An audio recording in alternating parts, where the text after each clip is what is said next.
when love becomes conditioning, how parents groom children into caretaking, people-pleasing, and, yes, superiority complexes, and how healing actually begins, okay? You guys, so welcome to the Reunification channel.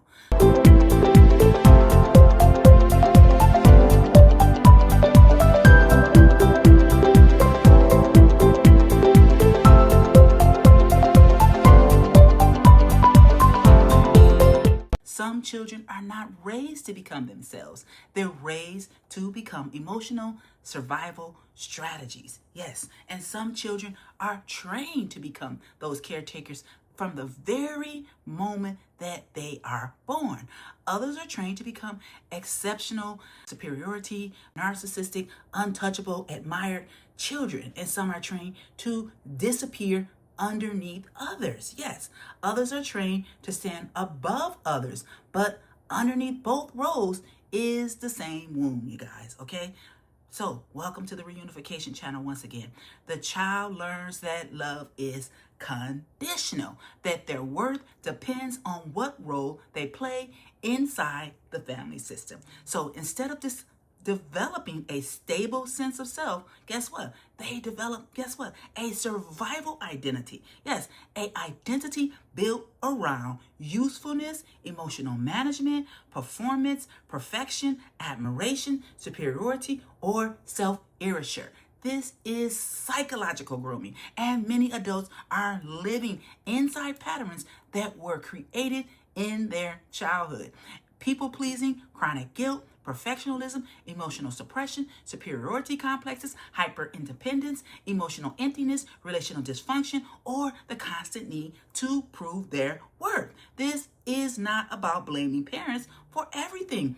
It's about understanding how conditioning shapes your identity, because you cannot heal patterns you do not understand. And healing begins the moment you realize, you guys, the version of me I became to survive is not the full truth of who I am. It's not the full truth of who I am. Okay, so let's get into this today, you guys. All right, I want to talk to you about the psychological grooming and what that really is, so that you truly understand. Okay, so when people hear the word grooming, guess what they think? They often think about sexual abuse, because you can be groomed for that. But psychological grooming is long-term conditioning where one person slowly shapes another person's emotions, beliefs, identity, and behavior to serve the emotional need of the groomer. That's what it is. And dysfunctional family systems, this often happens very quietly over the span of years. A child may be groomed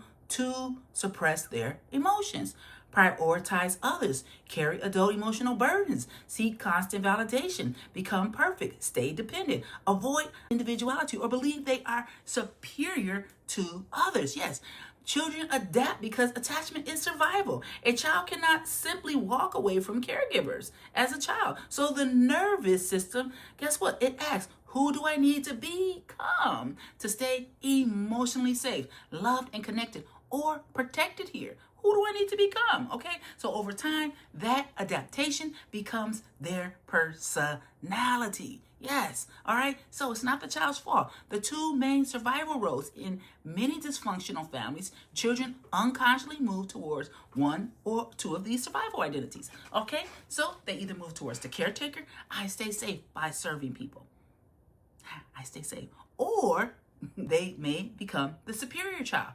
If I think I'm better than other people, I stay safe by becoming exceptional and doing everything perfect and feeling like I'm better than other people. Sometimes people become a mixture of both, okay? High achieving caretakers who feel valuable only when admired and needed, but both identities are built on the same core belief. Listen here, I must perform correctly to deserve love.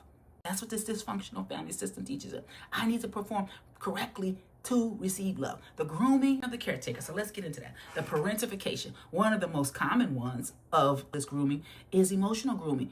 It is parentification. This happens when the child becomes emotionally responsible for the parent. guess what? Emotionally responsible for the parent. The child actually takes care of the parent. The child becomes the therapist, the emotional regulator, the peacekeeper, the mature one, the mediator, or the emotional support system. The parent may say things like, "You're the only one who understands me. I don't know what I'd do without you. Don't upset your father. You need to help hold this family together." You need to, okay? And at first, the child may feel special. The child may feel special. They may feel needed at first.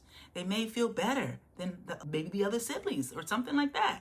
But the important thing to understand is underneath it is an emotional burden that the child is carrying. The child is learning, my feelings are less important than everyone else's. My needs are less important than everyone else's needs. And eventually my job is to manage other people's emotions and to take care of everybody. Okay? So the child, guess what? They disconnect from themselves to maintain this attachment to this caregiver or this parent. Okay? And it's conditional love is what they're learning. The child receives approval only when they behave correctly, when they sacrifice, when they overachieve, when they stay quiet, when they avoid conflict, or when they emotionally serve others. Love becomes tied to their performance. The nervous system is learning something here, you guys. If I stop performing, I may lose connection. This creates adults who feel guilty for resting, saying no, having needs, disappointing people, yes, or prioritizing themselves.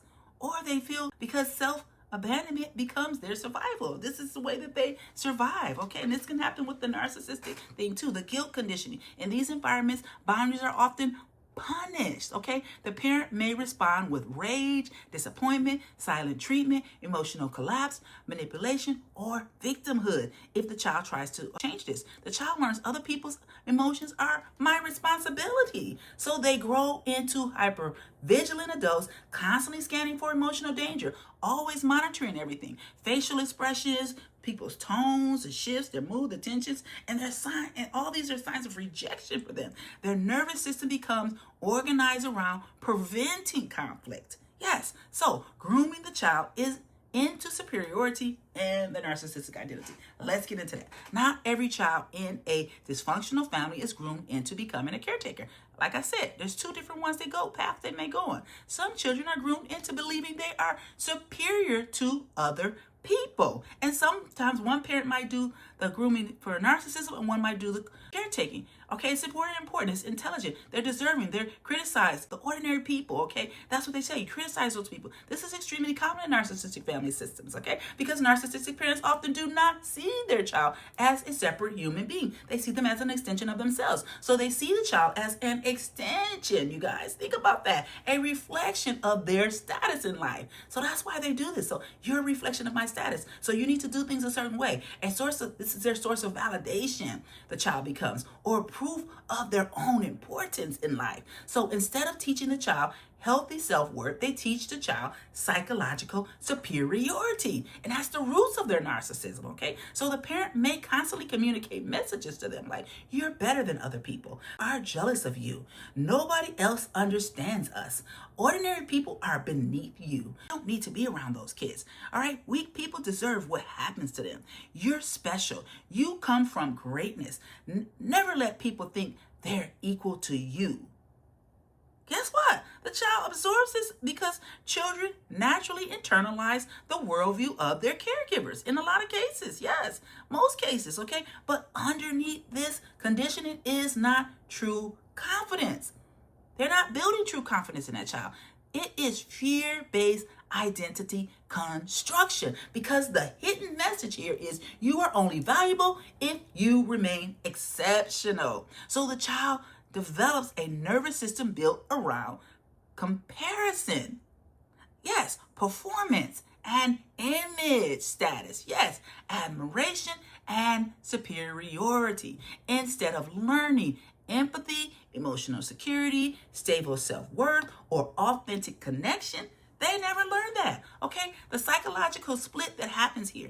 These children often grow up emotionally divided. Isn't that horrible? On the outside, they appear arrogant, high competitive, emotionally detached, obsessed with status, dismissive of others, or convinced they are more intelligent or evolved than everyone else, more evolved than everyone else. But internally, many carry insecurity. Yes, because their worth was always conditional.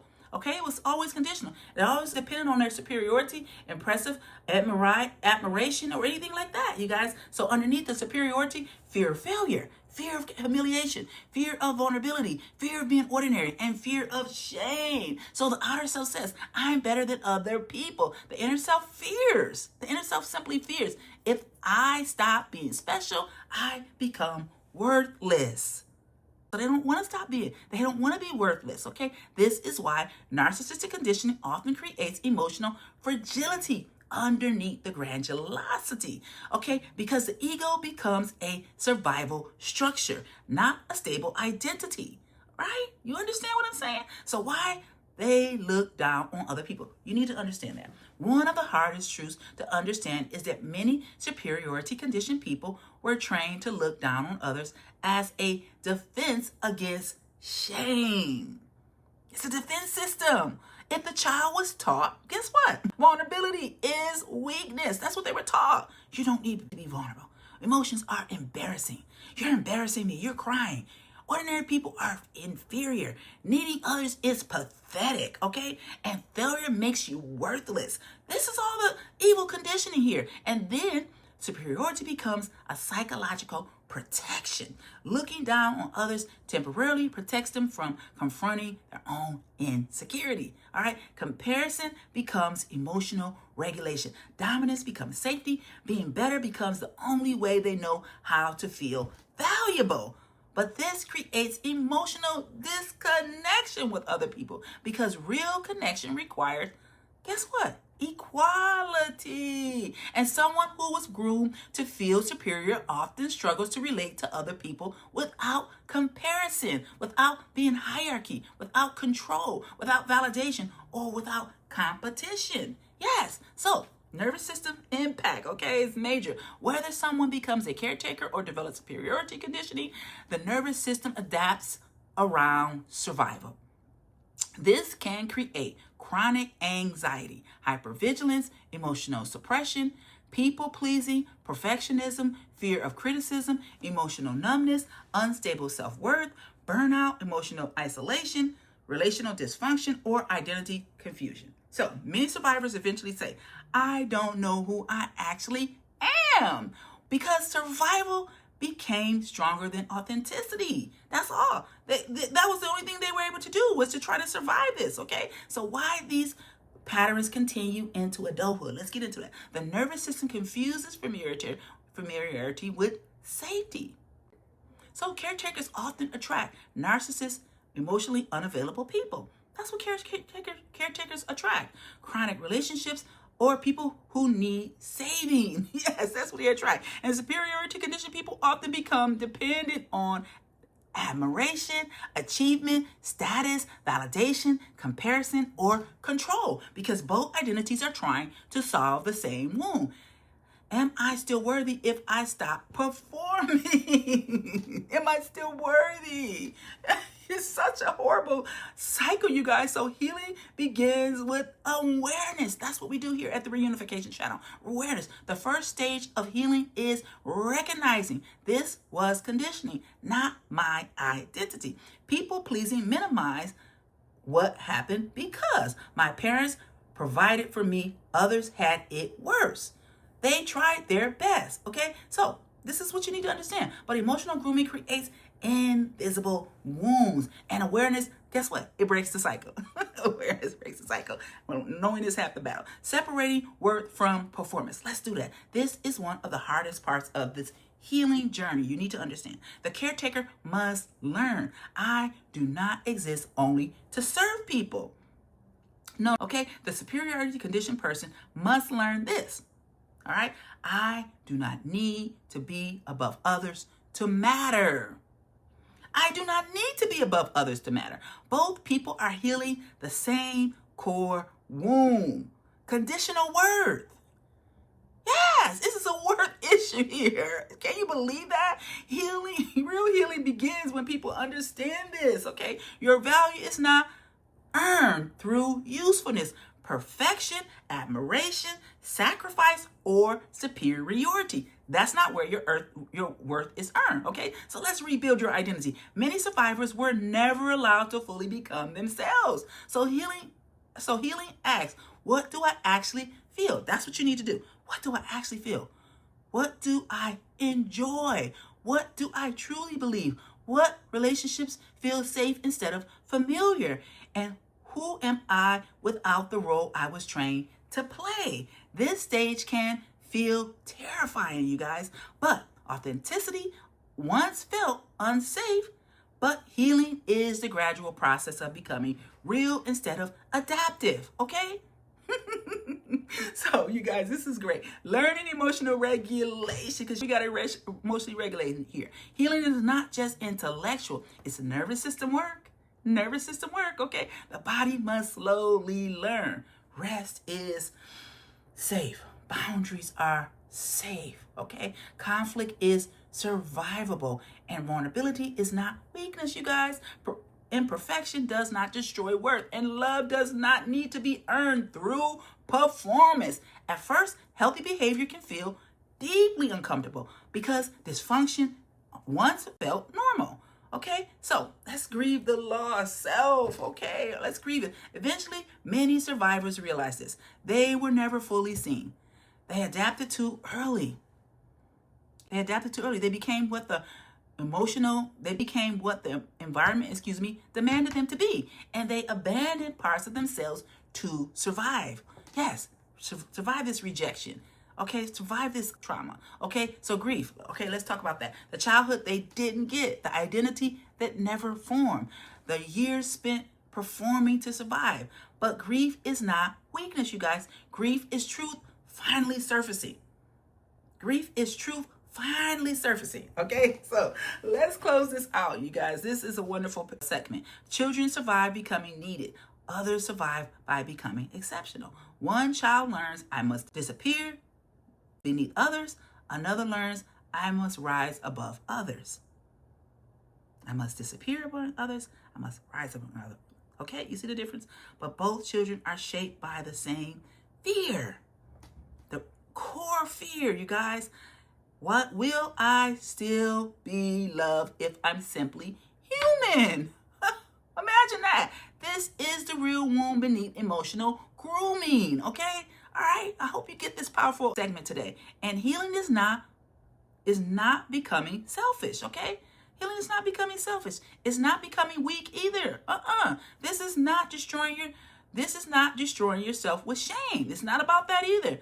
Okay, healing is learning that life no longer has to revolve around your performance, okay? Your usefulness, your admiration, your superiority, your emotional survival, or proving your worth. It is learning to exist without constantly earning your right to exist, okay? To become a full human being, imperfect, emotionally honest, grounded, authentic, guess what? Connected and free.